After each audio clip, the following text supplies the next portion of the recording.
नमस्कार दोस्तों, मैं हूं मयूर परीख। बहुप्रतीक्षित और जिस मीटिंग के ऊपर भारतीय अर्थव्यवस्था, भारत की राजनीति, तेल का खेल, न्यूक्लियर युद्ध का खतरा और विश्व में किसकी सत्ता बनी रहेगी, उसका दारोमदार था, वो मीटिंग खत्म हुई। पुतिन और डोनाल्ड ट्रंप के बीच अलास्का में मीटिंग हुई। मीटिंग 2 घंटा 40 मिनट चली।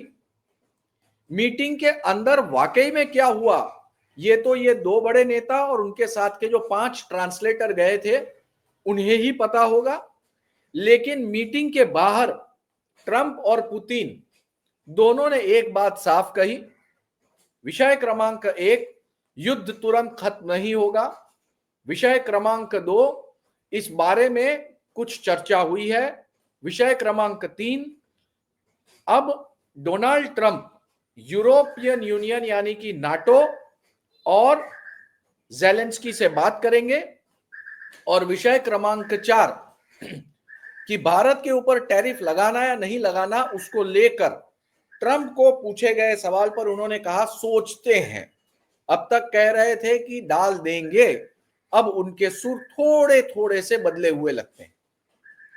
आखिर इस मीटिंग में क्या हो गया, ये तो समय रहते बाहर आएगा। युद्ध समाप्त नहीं हुआ, ये वास्तविकता है। लेकिन भारत पर, भारतीय राजनीति पर, भारतीय स्टॉक मार्केट पर और हम पे और आप पे क्या असर पड़ेगा, आज का शो हम इसी विषय पर बात करेंगे। और इस पूरे विषय पर हमारे साथ चर्चा करने के लिए श्री श्वेताब शक्ति जी हमारे साथ में मौजूद हैं। श्री श्वेताब जी का हम स्वागत करते हैं। श्वेताब जी का पहले तो मैं परिचय दे दूं, बहुत लंबा चौड़ा परिचय है। ये हमारे बिहारी बाबू जो हैं वो लंबे समय तक मुंबई में रिपोर्टिंग कर चुके हैं, तब सिनेमा रिपोर्टिंग करते थे। फिर जो है ये चले गए नोएडा में और इस समय राष्ट्रीय चैनल, वेबसाइट्स, अखबार वगैरह के लिए लिखते हैं। तो बहुमुखी प्रतिभा के धनी हैं, अलग अलग चीजों के ऊपर जानकारी और अलग अलग विषयों पर पकड़ रखते हैं। और आज हमने इनको बतौर गेस्ट इसलिए बुलाया है क्योंकि डिप्लोमेसी पर वो अच्छी जानकारी रखते हैं और ये अच्छी जानकारी हम आप जैसे अच्छे दर्शकों के साथ आज इस YouTube के माध्यम से शेयर करेंगे। तो श्वेताब जी, आपका स्वागत है हमारी YouTube चैनल ऊपर। सबसे पहला सवाल, ट्रंप और पुतिन, मामला है जेलेंस्की के साथ जुड़ा हुआ। मीटिंग कर रहे हैं ट्रंप और पुतिन, यानी पीड़ित आत्मा तो वही पीपल पे खड़ी है और तांत्रिक मांत्रिक नींबू को इस समय जो है उसके ऊपर मंत्रोच्चार कर रहे हैं। क्या कहेंगे? परीख साहब, बहुत बहुत स्वागत है, बहुत बहुत धन्यवाद आपका और आपके दर्शकों को नमस्कार एक बार फिर। यही विडंबना है विश्व राजनीति की। ये विडंबना है कि जैसे बचपन में आप देखते होंगे कि दो बच्चों की लड़ाई होती है या दो बच्चे एक दूसरे के साथ खेलते खेलते भिड़ जाते हैं, तो उसमें से कुछ जो मुंबई की भाषा में तो कुछ साना बच्चे होते हैं ना, वो बगल में खड़े हो जाते हैं और दूसरे से कहते हैं तू लड़, मैं हूं ना, तू लड़। अमेरिका भी इसी तरह का साना है और वो साना बना रहना चाहता है। और विश्व की राजनीति में ये लंबे अरसे से विश्व की राजनीति अमेरिका और रूस के इर्द गिर्द घूमती रही है। आपको याद होगा कि पहले के ज़माने में जब हम लोग छोटे थे, उस वक्त पढ़ते थे, तो शीत युद्ध की बड़ी चर्चा होती थी कि अमेरिका सुपर पावर एक तरफ, रसिया, यूएसएसआर, उस वक्त रशिया एक साथ थे, उसके सारे स्टेट्स एक साथ थे, इतने बड़े क्षेत्रफल का देश एक तरफ और बीच में दो ध्रुवों के बीच लटकती दुनिया, कुछ अपने हित के लिए अमेरिका की तरफ, कुछ अपने हित के लिए रशिया की तरफ। लेकिन आज वक्त के साथ रशिया टूट गया, लेकिन रूस अपनी परमाणु क्षमता, आर्थिक क्षमता के साथ नंबर 1 बना रहा, मतलब रशिया का झंडा बुलंद किया हुआ रहा।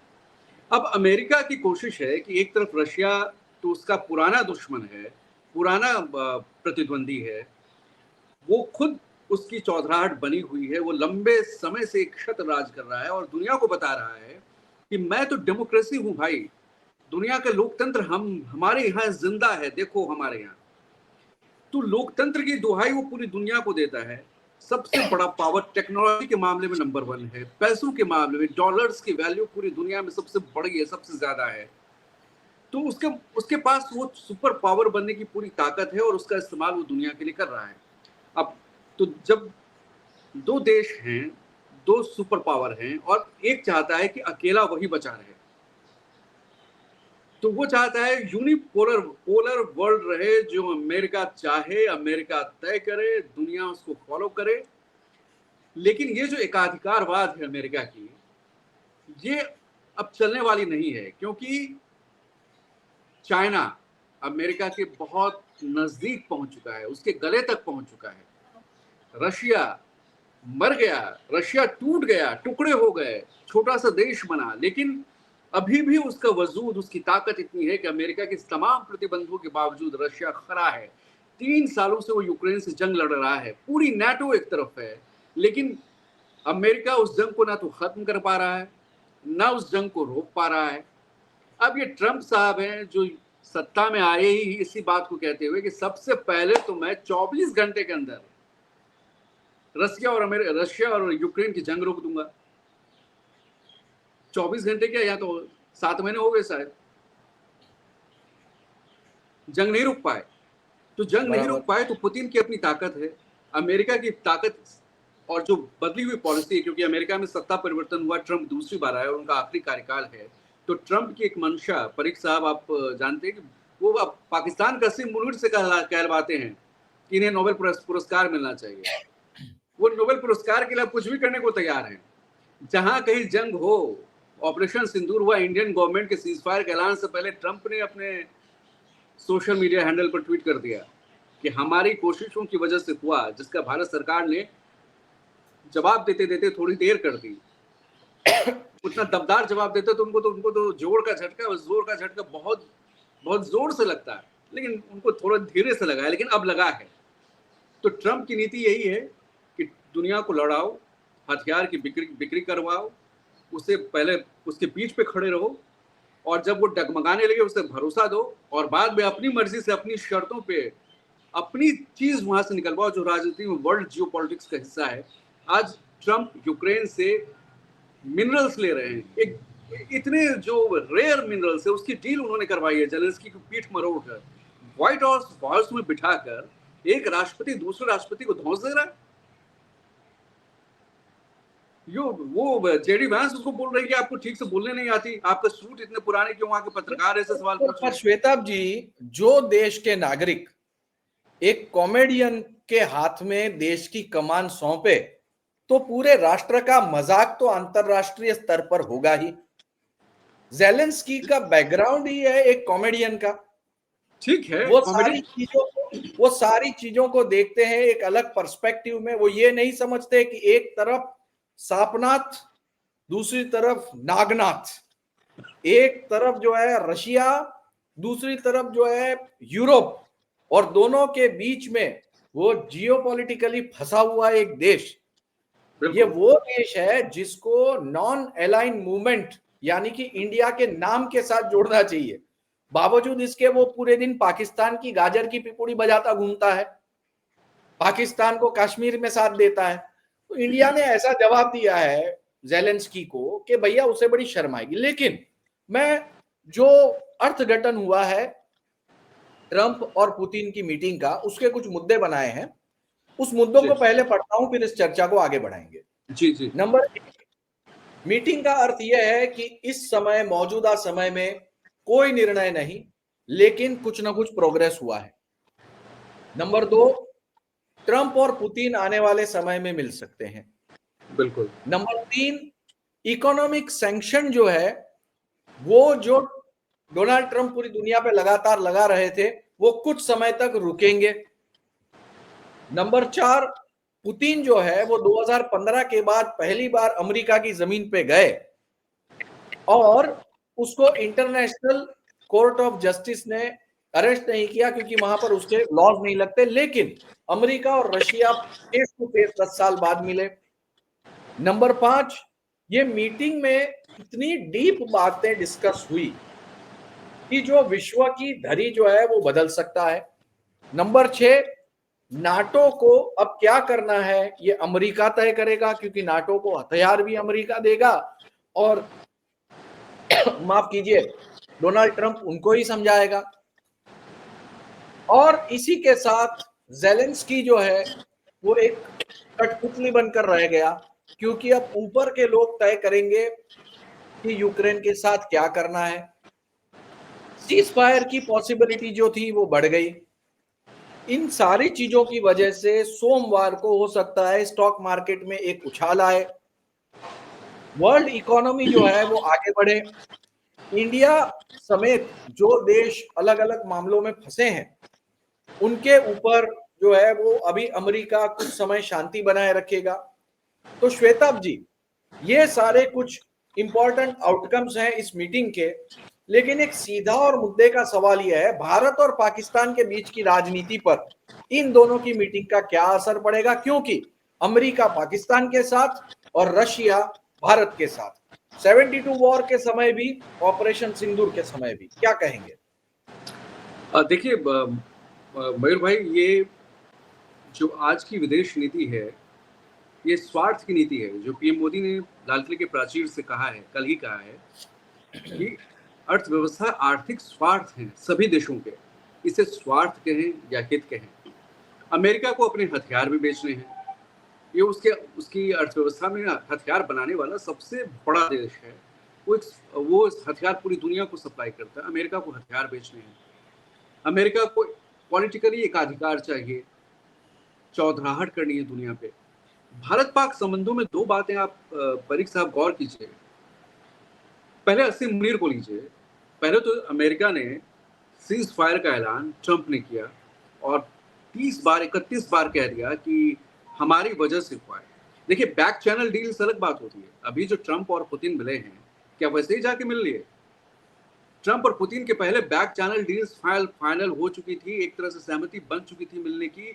पुतिन और ट्रंप आंखों में आंखें डालकर एक दूसरे को, क्योंकि पुतिन कह चुके हैं कि अगर ट्रंप अमेरिकी राष्ट्रपति होते तो शायद यूक्रेन का जंग नहीं होता, इस नौबत पे नहीं आता। तो जब अमेरिकी राष्ट्रपति ट्रंप नहीं थे, तभी ये यूक्रेन की जंग की शुरुआत हुई। तो जो ट्रंप मिले हैं, तो दोनों के बीच जो मिले हैं वो एक दूसरे को समझने की, बॉडी लैंग्वेज की और तय करने की किस सीमा तक वो जाएंगे, कैसे उनके हित होंगे, ये अंदर खाने की बात है। और इसके पीछे की बैक चैनल डील्स भी हुई हैं। सिमिलरली अमेरिका पाकिस्तान के साथ लॉन्ग टर्म एलाय रहा है और विडंबना है कि अमेरिका पे सबसे ज्यादा घातक प्रहार करने वाला उसामा बिन लादेन पाकिस्तान में अमेरिका को मिला है। पाकिस्तान में जिसको अमेरिका को, पाकिस्तान कह रहा है कि हमें तो पता ही नहीं लादेन यहाँ छिपा है। भाई ऐसे ऐसे तो उनके साझेदार हैं। तो बीच में चाइना को काउंटर करने के लिए अमेरिका ने और खासकर ट्रंप एडमिनिस्ट्रेशन ने इंडिया को पुरजोर समर्थन दिया था। लेकिन इंडिया को एक लेवल पर सपोर्ट देने के बाद, चूंकि तब तक हमारी, मुझे ऐसा लगता है, ये मेरा मामला है कि हमारी सरकार ने थोड़ी सी अमेरिका को ज्यादा ही तवज्जो दी। ज्यादा तवज्जो देने की वजह से अमेरिका को एक दिन लगने लगा, या ट्रंप प्रशासन को लगने लगा कि अब की बार ट्रंप सरकार करने वाले मोदी अमेरिका के लिए, जो अमेरिकी ट्रंप जो चाहेंगे वो संभाल लेंगे। ट्रंप को ये एहसास या गलतफहमी हो चुकी थी या हुई है, तभी उन्होंने ये तो कहते रहे कि मोदी इज गुड फ्रेंड, लेकिन उन्होंने टैरिफ, रेसिप्रोकल टैरिफ लगाने का जिक्र पहले भी किया था।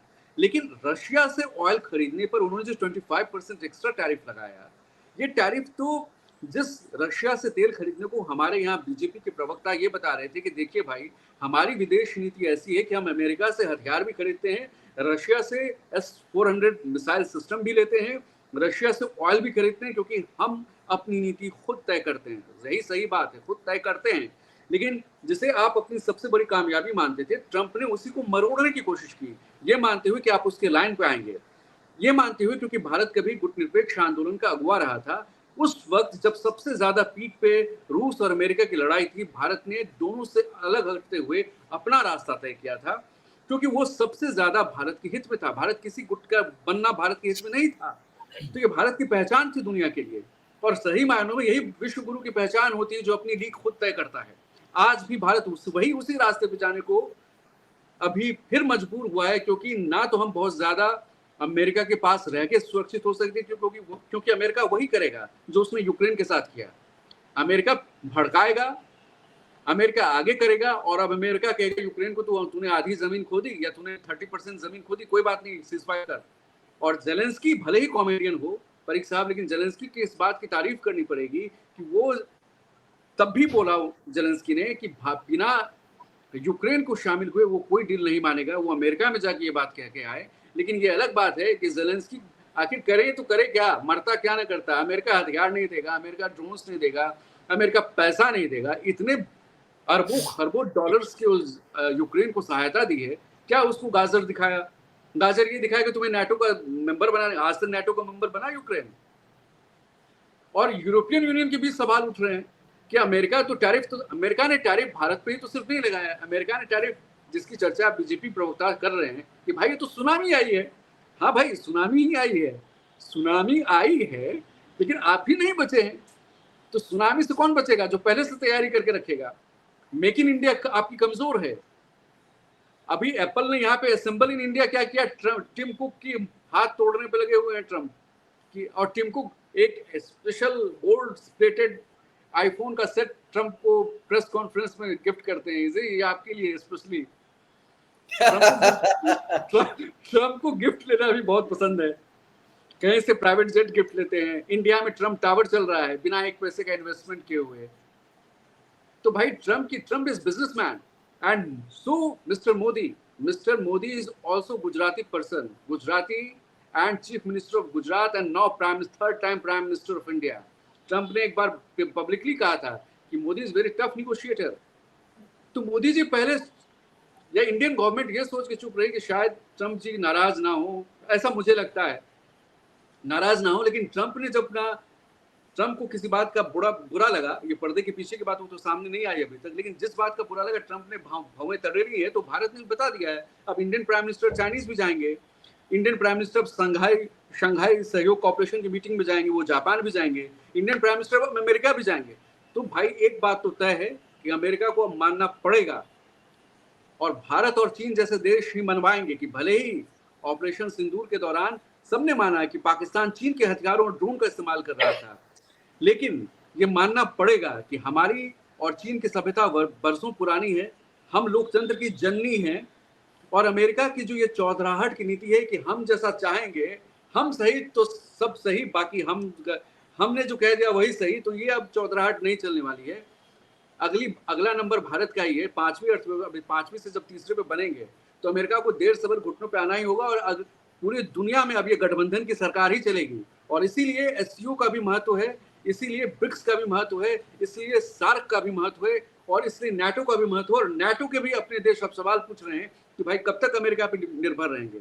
हमारा अपना तो क्या होना चाहिए? अगर रूस ने बिजली सप्लाई बंद करवा दी, या कुछ वो जो सिस्टम था जिसकी चर्चा पहले बहुत हुई थी, अब तो 3 साल हो गए कि रशिया उस पावर प्लांट पे ही अटैक कर सकता है, तो बर्फ में तो जम जाएंगे सारे यूरोपियन।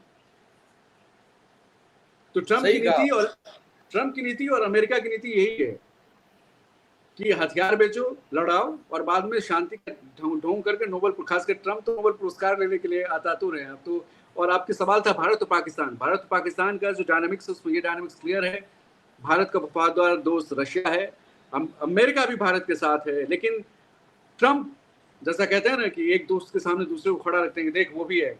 ट्रम्प अभी वही कर रहे हैं जो उन्होंने कभी अमेरिकन प्रशासन ने कभी जेलेंस्की के साथ किया। अभी मुनीर की पीठ थपथपा रहे हैं, मुनीर को डिनर पे, लंच पे बुला रहे हैं, मुनीर से कहलवा रहे हैं कि अमेरिका को प्रपोज करें, मुनीर से ये भी बुलवा रहे हैं वहाँ हम बिजली के लिए वहाँ व्यवस्था करेंगे, हो सकता है कल को भारत वहीं से बिजली ले। ये इंडियन गवर्नमेंट ने कहा कि अमेरिकन मित्र राष्ट्र की धरती से ऐसे बयान देते हुए तो अच्छा नहीं लगता। अब क्या कोई डिप्लोमेसी की भाषा होती है?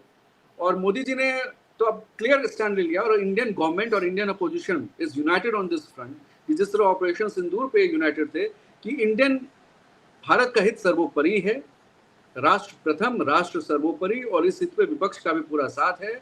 और विपक्ष भी भले राजनीति करे, राजनीति तो करना सबका काम है, बीजेपी भी कर रही है, कांग्रेस भी करेगी, लेकिन विपक्ष इस मुद्दे पर साथ है कि कम से कम प्रधानमंत्री 56 इंच का सीना जो दिखा रहे हैं, 56 इंच का सीना दिखाएं ट्रम्प के पास, और ट्रम्प को पता चले कि भाई हमारे बिना काम ना चलिए। चाइना तो चढ़ा ही हुआ है, चाइना को तो उन्होंने टैरिफ 30% लगाया, इंडिया पे 50% लगाया। और सबसे ज्यादा गुजरात के सूरत से जो डायमंड एक्सपोर्ट है, $86 बिलियन का एक्सपोर्ट है अमेरिका को। 86 billion diamond James and jewellery का एक्सपोर्ट है अमेरिका को। वो बाजार नया कैसे मिलेगा? क्योंकि परचेजिंग पावर तो अमेरिका की, अमेरिकन लोग के पास है, डॉलर्स के पावर पर खरीदते हैं। अमेरिका को जो नुकसान होगा, लेकिन इंडियन जो मैन्युफैक्चरर्स हैं, जो जेम्स पॉलिशिंग करते हैं, जो टेक्सटाइल वर्कर्स हैं, उनको तो सबसे ज्यादा 86 बिलियन का लेकिन कारोबार है। लेकिन लेकिन इंडियन गवर्नमेंट की तरफ से ये बयान आया है कि इसे बहुत ही शॉर्ट टर्म माना जाए, ये शॉर्ट टर्म लॉस है। इस दुनिया में कई सारे मार्केट्स ऐसे हैं जिसको इंडिया ने एक्सप्लोर नहीं किया, उसकी नई टर्म्स एंड कंडीशन होती है, उनको नया नया नया पैकिंग चाहिए, उनको नए तरीके से ये चीज चाहिए। और Indians are known for exploring the world market. ऐसे में क्या आपको ये नहीं लगता कि इंडिया जो है वो शॉर्ट टर्म से 6-8 महीने, साल, 1.5 साल में निकलकर बाहर आ जाएगा और फिर अमेरिका का प्रभाव भारत पर शून्य के आसपास होगा?